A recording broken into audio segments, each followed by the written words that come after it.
You spoke about your frustration dealing with the denial machine, and I'd like some advice on the frustration I've come up against in Nanaimo. I'd like you to understand first, the reason I'm frustrated is because I know we can do it. The reason I know we can do it because our elected representatives on Nanaimo City Council have made two significant decisions in the last couple of years.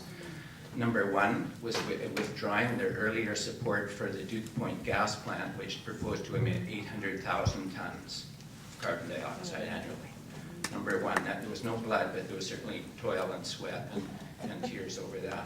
Significant decision. The second one was when the city of Nanaimo decided to join the Federal Partners for Climate Protection.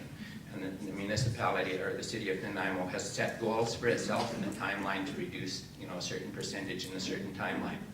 We need to celebrate those successes because they remind us we can do it. Now here's my frustration.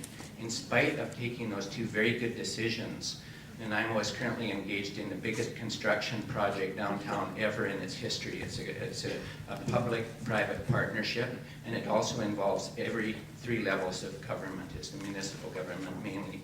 So, and they have turned down two very good ideas that came from the community. One came from Malaspina College, actually, and one came from the community. The community suggested, why don't you put earth source energy for your big building project? That was not done. The private partner just said they couldn't do it, but they didn't explain. Oh yes, the other frustration, again, with the same project was that the Malaspina College offered was a thing called RET screen analysis. Have you heard of that? Maybe you could talk about it. It's a software tool that's developed by Natural Resources Canada for analyzing energy projects, like, for example, the community suggestion for earth source energy. That was offered by an instructor at the college, totally ignored.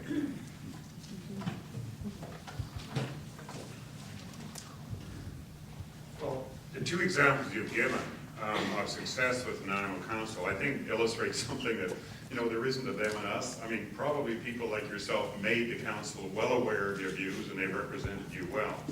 I kind of answered the second question on this particular project, but I can say that that's the type of thing where you need improvement in regulation. We made comments earlier today, but the R2000 installation or a guide is worldwide in its recognition. People know it everywhere, because Canada's a leader in the ability to write regulation and set the standard. You mentioned it, Malaspina. Now, that is something I'm very, very conscious of.